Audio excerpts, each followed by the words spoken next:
सिरिपुरम नामक एक सुंदर गांव में आंजनेलु उसके बेटे उत्तेज के साथ एक छोटे घर में रहता था। उसका बेटा बहुत ही तेज और बुद्धिमान था, इसीलिए उसकी कक्षा में वो हमेशा पहला आता था। आंजनेलु अंडे का व्यापार करता था। वो अंडे को बेचकर उसके बेटे को पढ़ाता था। एक दिन आंजनेलु साइकिल पे अंडों को लगाकर उन्हें बेचने के लिए निकलता है। अंडे अंडे, एक अंडा सिर्फ 1 रुपए, आइए बाबू आइए। ऐसी उसकी चीखें सुनकर सारे लोग अंडे खरीदने बाहर आते हैं। 1 डजन अंडे दे दो भैया, मुझे भी 1 आधा डजन अंडे दे दो। जी मेम साहब। ऐसे कहकर वो उन अंडों को उन लोगों को बेचता था। ऐसे ही आंजनेलु गली गली घूमकर अंडे बेचते हुए उसके बेटे की पढ़ाई करवाते हुए रहता था और ऐसे बहुत साल बीत जाते हैं। कुछ साल बाद उसके बेटे का पढ़ाई खत्म होता है और पढ़ाई खत्म होने के तुरंत बाद उसको एक अच्छी नौकरी मिलती है। अगर मैं पापा को बताऊंगा कि मुझे नौकरी मिल गई तो वो बहुत खुश होंगे। उनका चेहरा तो देखना ही होगा। अब से पापा को मेहनत करने की कोई जरूरत नहीं पड़ेगी, उनका अच्छा देखभाल कर पाऊंगा। ऐसे सोचते हुए वो खुशी खुशी उसके पापा के पास जाता है। पापा, मुझे नौकरी मिल गई है। अब से आपको ऐसे मेहनत करने की कोई जरूरत नहीं है। ये अंडों का व्यापार भी छोड़ दीजिए पापा, मैं आपका बहुत अच्छा ख्याल रखूंगा। अब हम खुशी खुशी जी सकते हैं। बेटा, तुम्हें नौकरी आई है, इसका मुझे बहुत खुशी है, पर मैं ऐसे कोई काम करे बिना नहीं रह सकता बेटा, इसीलिए तुम अपना नौकरी करो, मैं इन अंडों को बेचते ही रहूंगा। एक दिन आएगा जब मैं कोई भी काम कर नहीं पाऊंगा, तब तुम मेरा ख्याल रख लेना बेटा। अब तो मुझे ऐसे ही रहने दो। अरे, मैंने तो सोचा कि पापा को अब गली गली घूमकर अंडों को ऐसे बेचने की जरूरत नहीं पड़ेगी, पर क्या करूं, वो तो ऐसे कोई काम करे बिना खाली रहना पसंद ही नहीं करते हैं। इसीलिए मुझे नौकरी करते हुए जो भी पैसे आते हैं उन्हें बचाकर मुझे पापा के लिए कुछ बड़ा खरीदना होगा, ताकि उन्हें कभी काम करने की जरूरत ही ना पड़े। ऐसे ही कोई व्यापार शुरू करना होगा मुझे। ठीक है पापा, जो आपकी मर्जी। ये फैसला करके वो नौकरी करते हुए आए हुए पैसों को बचाकर रखता है। ऐसे बहुत दिन बीत जाते हैं। हाँ, अब तक मैंने जो पैसे बचाए हैं, इससे तो मैं एक रेस्टोरेंट ही रख सकता हूँ। ये फैसला करके वो उसके बचत के पैसों से उस गांव में ही बहुत बड़ा रेस्टोरेंट शुरू करता है। इतने नए और बड़े रेस्टोरेंट को देख उस गांव के सारे लोग उस रेस्टोरेंट को जाना शुरू करते हैं। उतने सारे लोगों से भीड़ित उस रेस्टोरेंट को देख उत्तेज बहुत खुश होता है। अरे, रेस्टोरेंट में तो बहुत सारे लोग आ रहे हैं। यही वक्त है, मैं ये रेस्टोरेंट पापा को दिखाऊंगा और उन्हें बताऊंगा कि इस रेस्टोरेंट का मालिक वही होंगे। ये सुनकर तो वो बहुत खुश होंगे। ये फैसला करके वो उसके पापा के पास जा ही रहा था कि रास्ते में उसके पापा अंडों को बेचते हुए दिख जाते हैं।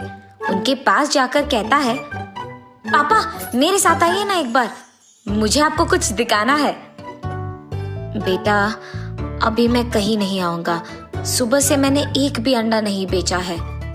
मैं एक तो अंडा बेचकर घर आऊंगा, तुम जाओ बेटा। ऐसे वो दोनों बात कर ही रहे थे कि अचानक एक बड़े महंगी गाड़ी में एक औरत वहां आती है।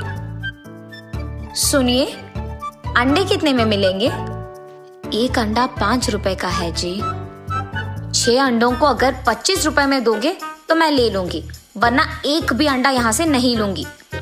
अरे मेम साहब, सुबह से तो मेरा कोई भी अंडा नहीं बिका और आप कह रहे हो कि 6 अंडे 25 में ले लोगे, तो ले लीजिए ना।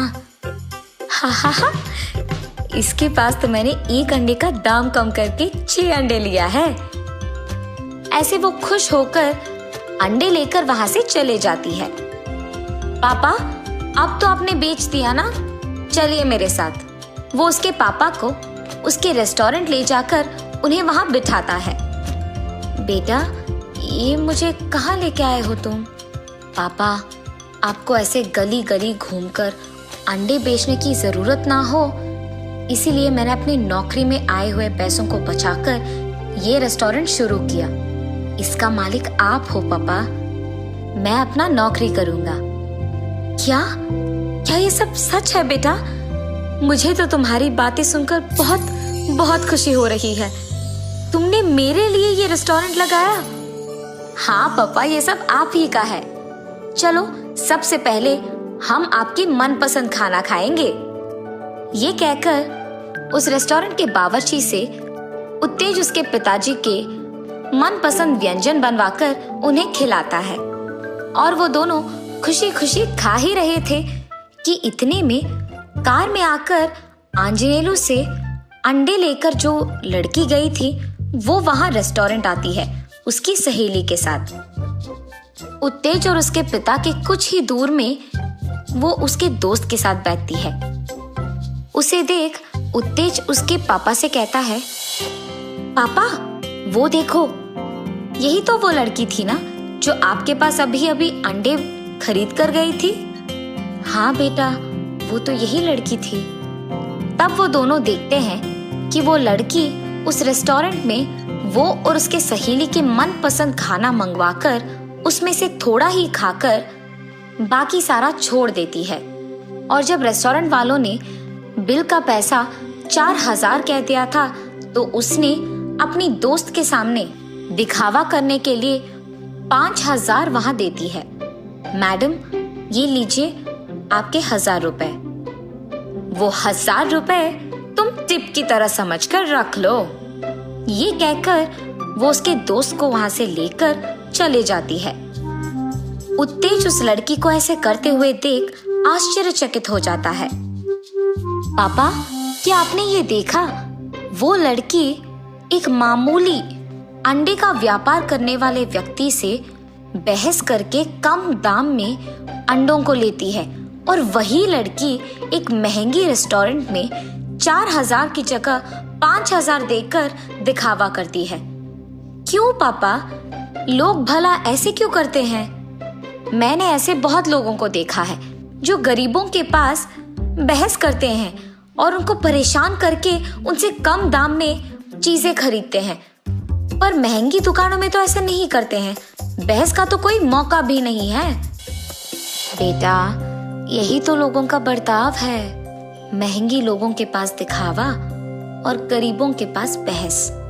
जिन लोगों के पास पहले से ही सब कुछ है उन्हें और पैसा देते हैं और दिखावा करते हैं, और जिनके पास कुछ भी नहीं है, जो रोटी सब्जी के लिए लड़ते हैं, उनके पास बहस करते हैं और उनको ऐसा लगता है कि वो उन्होंने जीत लिया है। तुम ऐसा कभी मत करना बेटा। पापा, ना ही मैं ऐसे करूंगा और ना ही अपने दोस्तों को करने दूंगा। आपके अंडों को इसी रेस्टोरेंट में उपयोग कीजिए और यहाँ का मालिक बन जाइए। पापा, आप ही इसका देखभाल कीजिए। जरूर करूंगा बेटा। तब से उत्तेज के पिता आंजनेलू उस रेस्टोरेंट का ख्याल रखते हुए और उत्तेज उसके नौकरी करते हुए खुश रहते हैं। वो इस बात का भी ध्यान रखते हैं कि अगर कोई मामूली के पास गए हैं तो बहस नहीं करना है। सबके व्यापार को प्रोत्साहित करते हुए वो खुश रहते हैं और सभी को खुश रखते हैं।